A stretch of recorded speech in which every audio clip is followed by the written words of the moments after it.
As a builder-developer, Mr. Napolitano took an especially active role in the home building industry and eventually became the president of the National Association of Home Builders in 1982.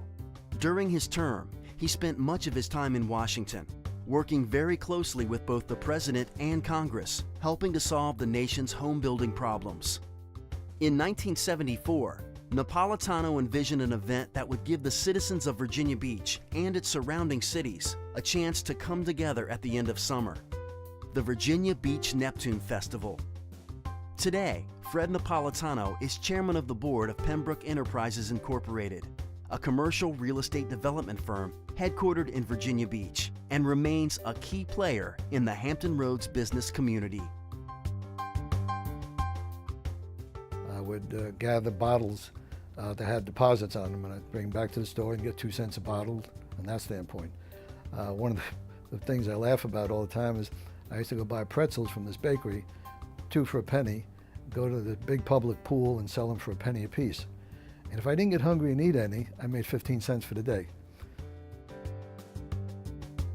Well, I think I've given you some hints of that with all the things I've done trying to shine shoes and sell pretzels and all that. But I've always had an interest in being my own boss to some degree, and all the things I did. In fact, any organizations I was involved in, I always had to be in a leadership position. And I just felt that I could do more by being myself. Well, aside from my parents, there were 2. One was an uncle of mine, Uncle John. And this is in my youth now, in elementary school and early high school. He was a great influence on me. He's a working person, did his job, come home, religious person, not fanatical, but a very religious person. He had the right thinking about life in general. And then the other one was who I worked for a short period of time and then became partners with him, a fellow by the name of Emil Olivieri, who happens to be the father of my partner now, Richard Olivieri. And he and I were partners for a number of years, and he was my mentor. The first reason I'm so successful is because I believe in a God, and I pray to that God, and I think he's looked down favorably on me as a result of that. Many other reasons. I've had good family, I've had good partners, I have good people working for me. I put in a lot of time and effort in my years, and you have to work hard at it. But I've had very loyal people around me, and we treat our people very well. So I believe that all leads to success. First of all, when you're going into business, you're starting small. Make sure you have the finances to carry you through, because the first year or 2 is going to be very difficult. You have to be able to devote the time. And if you have a family, the family has to understand that you're going to be devoting the time. And if you don't devote the time to it, you'll never be successful.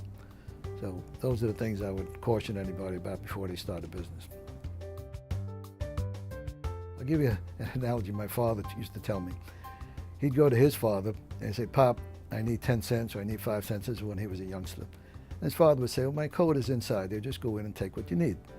So you take what he needed, and the next time he did the same thing. This went on for a number of times.